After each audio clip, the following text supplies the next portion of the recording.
We are live. I'm Naijha Wright Brown, host of Naijha Speaks, also contributing for Unchained TV and Black USA News. Farm transitions and Black farmer injustice still a major problem. Kennedy Little from Lexington, Kentucky, of Farm Transition Academy is here to bring us up to date on the progress. Kennedy, how are you doing? How's everything going? I am doing great. It is so great to be here speaking with you. I just have a lot of different things I want to discuss, speaking about my new group that I'm working with. And then, of course, just some of the things that Black farmers and farmers of color are still facing within our society today. I'm just really happy to kind of get the word out and continue to speak about these pressing issues. Well, Kennedy, tell us a little bit about yourself and how did you get involved with the Farm Transition Academy? Mhm.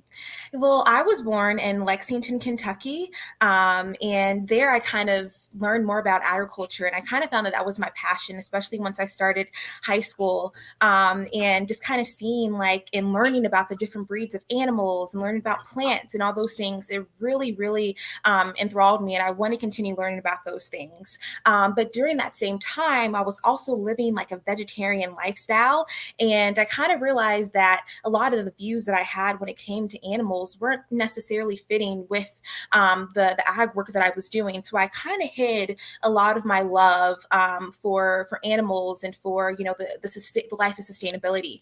But ever more recently, I kind of began to see that those two things can coincide. They can just be done in a way that is more mutually beneficial to all people. And so that's kind of when I began doing work with the Farm Transition Academy, which I began doing around like last month. But it has been really, really great to work and speak with farmers who are wanting to transition their lifestyle. I've also, done a lot of great stuff with my parents in like Kentucky. They're absolutely amazing and very, very supportive. But yes, I'm currently in college majoring in legal studies and agribusiness. I hope to one day go into law and environmental law, social justice law, and animal rights law as well. That is so amazing. This topic of farmer transition and Black farmer injustice. This is not new news. You're probably the fifth, sixth, maybe seventh person that I've had on the show talking about this topic. I don't know if you know Omawale Adewale from Liberation Farm. So he just came out with a book. Veganism and globalization and agriculture. I mean, it's amazing topic and very important topic because this has been going on for years. You're talking about what less than 1% of the farms are owned by Blacks, right? Or have Right. been taken away, and there's just a lot of land that's just been stolen from Blacks. Should grassroots organizations, because we got a lot of grassroots organizations that are taking the onus. It seems like the onus is on them to make this right. What are your thoughts about that? Because I have my opinion about it. What is yours? Mhm. Well, you're completely right. A lot of these issues that are many farmers of color are facing, it's not new. But we need to continue to be speaking about these issues because it's going to be a way that we can kind of get to some sort of justice.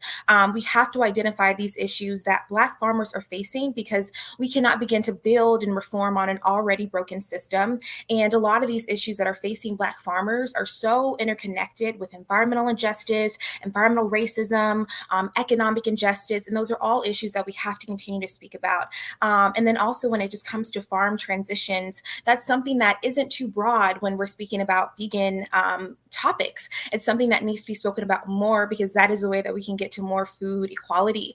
And it's going to be difficult to get to those things if we are not focusing on issues that are affecting farmers of color because that is an issue within itself. So although organizations like Farm Transition Academy are attempting to make a difference, the onus should not be on us because a lot of that comes with a very big financial stake. And not all of these small organizations have that money to continue to support and build the lives of these farmers up. We have to turn to our government or other places where money is more plentiful, and where a lot of these things can continue to reimburse and help individuals within the world of agriculture, because it's not an easy job. So yeah, that's kind of like where this basis lies. And in order for us to continue to grow and make better changes, we have to understand that agriculture is a very, very important thing, but we want to get to a point where we are able to eliminate animal harm, where we are able to eliminate all harm in general, so that farmers of color are able to also transition into this road. It's going to be difficult for them to see other things as valuable and as worthy of change if they are not valued themselves.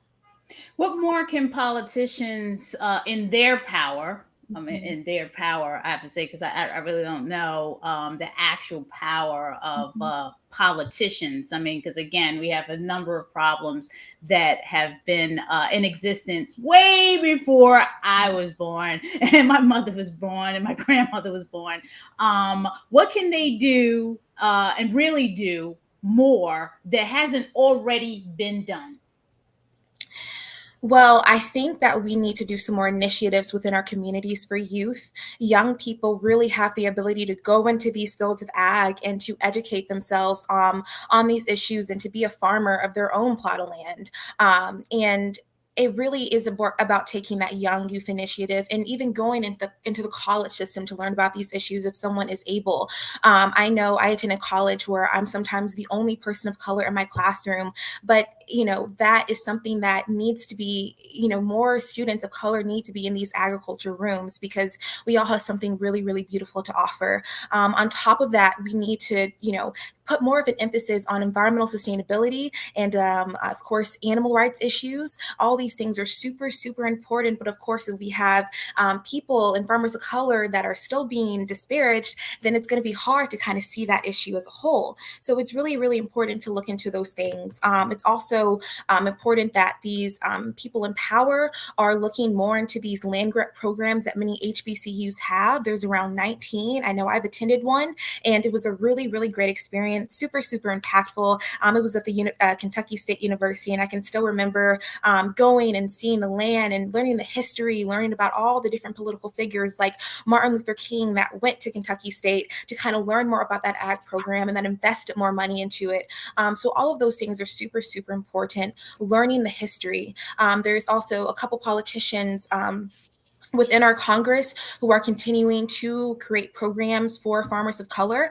Also, Cory Booker is one who is the vegan congressperson who is trying his best to create a bridge within the food disparity that we are seeing. So learning about these things and seeing kind of like where that power lies is super, super important. As individuals, it is a democracy, so we do have that opportunity to do things ourselves, like learning about who our Congress people are, running for Congress, learning about who our council members are, our local politicians. Those things are very important as well.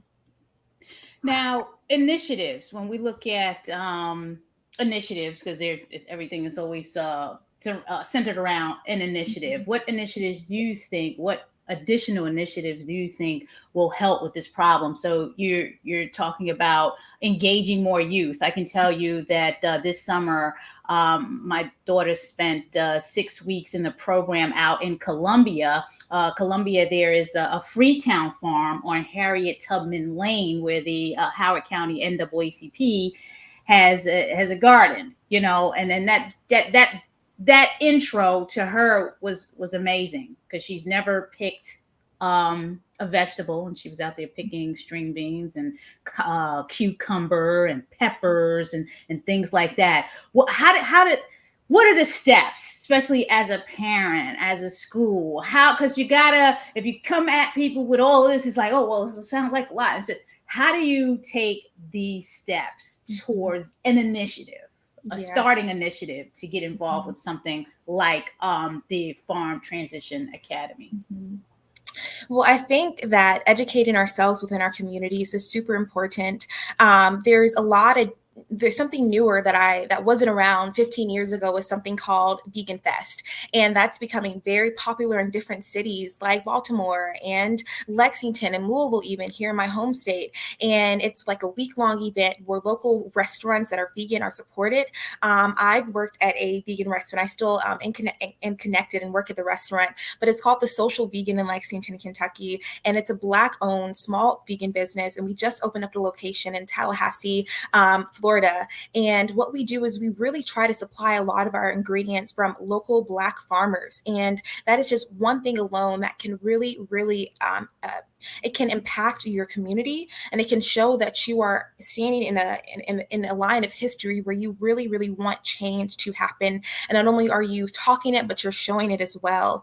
And there's a lot of great ways that we can showcase veganic agriculture and show that it is possible to supply vegan food to consumers and do it in a way that is as most ethical as possible. I also know you through the Friends of the Earth and the Chili on Wheels work that they're doing with the Youth Steering Committee. I'm one of the 10 members of that. And what we do is we're trying to bring plant-based milks and plant-based foods into the K through 12 school system. And working with schools is a very, very important thing. We need to educate environmental sustainability in our classrooms and in our colleges, at our HBCUs, because this is the future. And when we're speaking about young people entering into the field of agriculture, we should hopefully get to a point where just the knowledge of the correct ways to farm that is most that creates the most reciprocity to our land and to our environment, to the people, all of those things should kind of just be, they should just be known, hopefully, in the future. So that's kind of some of the ways we can try to get to that point. Excellent. Love it. Love it. Love it. The Farm Transition Academy, if anyone is interested in joining, or how does this all work? Let me go back to sharing that screen. How it says join us. Like, how do you get involved? This is a national organization? Or are you creating chapters? Like, talk us through, how does someone support, get involved, build a coalition? Because like you said, Friends of the Earth, Black Fish Society is one of the many coalition members that they have pushing for legislation, one being more plant-based options in school, especially plant-based milks, because we should not be drinking cow's milk. We're not baby cows. This is like institutional racism that they're forcing Blacks to drink milk when we're lactose. The majority of people are lactose intolerant, but we're forced to drink milk. I remember being told when I was trying to enroll my daughter into daycare, I had to get a medical note for her not to drink milk. Are you kidding me? I'm not going to go to this daycare because she doesn't have to drink cow's milk. But anyway, that's a whole nother topic. How do we support what? So Farm Transition Academy, we are a startup organization that has only been around for 3 months, and our co-founders are Mira Geyser and Tati Rain Boppin, and we are located all around the world. Tati, she's sometimes in Kenya, she's sometimes in Germany, so she's in a lot of different places, and then I'm of course located in Kentucky, and then our other co-founder, Mira Geyser, she is located in New Jersey, and so we do a lot of virtual things, but the premise of our organization is to help animal farmers who are working within animal agriculture, and to get them to see that there are alternative forms of income within plant-based agriculture. And it's not always easy, because for many farmers, farming is a very oppressed job in general. Sometimes it's very, very difficult, especially for small business farmers to want to transition, because it is such a risk to do so. But we want to help these farmers, and we also want to train animal advocates in farmer outreach. And so we do workshops. We've done around 3 workshops so far. We also did an event with a dairy worker turned animal activist, Cesar Alonso, who, which is so grateful. We were so fortunate to speak with him, because he told us the truth about being an immigrant and working within the Canadian dairy system, and how brutal it really, really is, not only for the people, but for their animals. So hearing those stories and speaking with farmers and learning how to actually speak with farmers in the community, that is exactly what we specialize in. So we try to host these workshops, and anyone is welcome to come and enter. We do take donations because it's very important for us to be able to do more outreach. And we're also working at starting different chapters at different colleges, hopefully sometime in the near future. And if anyone needs assistance, please come to our Instagram. We're working on our website, so it should be up soon. But please come to our website and send us a message and ways so we can help consult you in your business if you're looking at farm transitioning. Kennedy, if you weren't doing this work, this type of work, what would you be doing? I can probably see you doing a lot of things. And again, I'm glad that we connected with you through the youth mentee program, because now you're working with Black Fed Society on some outreach and social media. So yeah, you can talk about that and talk about, if you weren't doing this particular work, what would you be doing?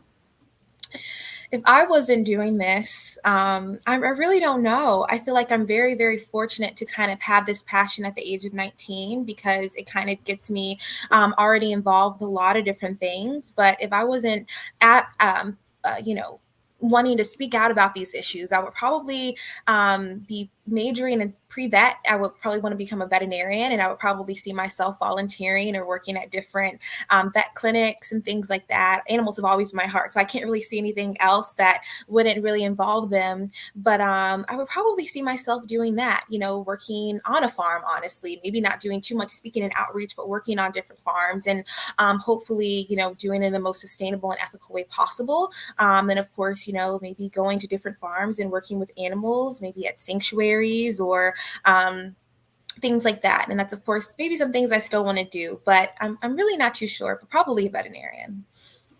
Nice. I love veterinarians. Yeah, and I love pets too. I have two cats. I've had pets for forever. When I was in the housing projects, now where I'm at. So yeah, I love pets. So you got to take the pets to the vet. So it's a very important job.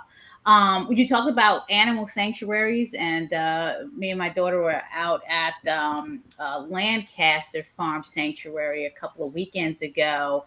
And that was her second or third time at a farm sanctuary. And it is definitely something to take your children to see, opposed to your standard taking them to the zoo. It's a whole different experience. So definitely parents out there, if you haven't had the opportunity to take your child to a farm sanctuary, you should. It's a whole nother experience. It's rescued animals.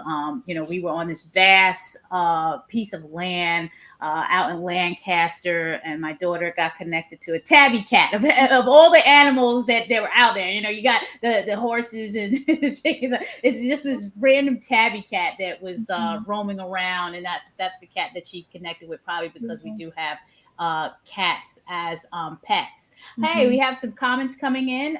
Celia, you are an inspiration, Kennedy. You give hope for the future. Thank you so much. We appreciate that comment, Celia. Thank you. Simon that said nice too earlier. And Tom, one of our frequent viewers. Hi, how are you? Nice to see you as well, or nice to see your comment. So thank you for tuning in. Kennedy, is there anything else that you want to contribute to the conversation before we go? I will bring up the Instagram account again. If there's anything in particular you want me to point to, please let me know. So I would love to address your last point about the farm sanctuaries. I think that it's just such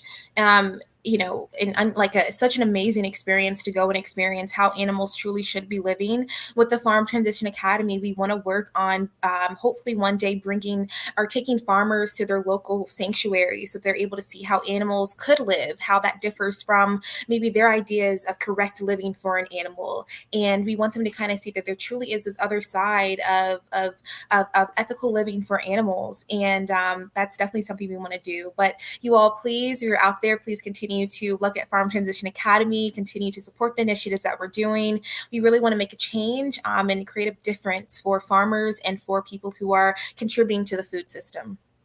Is the Farm Transition Academy going to have any upcoming what is it, you had something here, how to reach out to farmers, any type of workshop, webinar, information session Anything coming up soon? Yes. So we do have one coming up, and that's going to be with I believe, a Colombian farm transition farmer who is going to be talking about how he turned his animal ag farm into something that involves plant-based food. And that's going to be for US viewers and also for the Colombian viewers. But yeah, we're really trying to do more outreach globally as well. So that's going to be coming up soon in the month of October.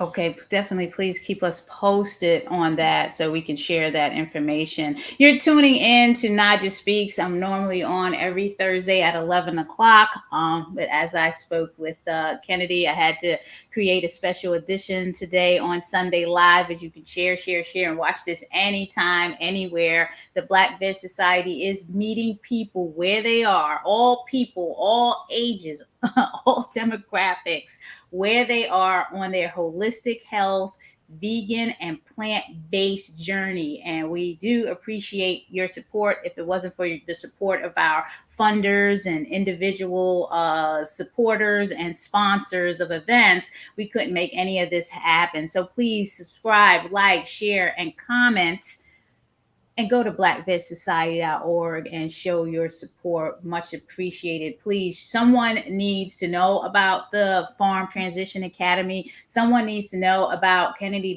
Little out in Lexington, Kentucky. Someone needs to make that connection. And someone definitely needs to follow at Farm Transition Academy on IG. So please do that today. Again, support, because we each one have to teach one to get this word around. So much appreciated. Thank you for coming on the show. Kennedy, we have another comment. Yes, Afro Soul. I had Afro Soul on the show the other day talking about Soul's Dance. I hope everything went well Saturday. I wasn't able to make it out. Just the schedule is really tight. So sending blessings your way. Again, before we shut down for the day, anything else you want to add, Kennedy? I just think that it's important to add that we all have the power to create change, whether it's changing our diet or, supporting our local Black farmer or farmer of color.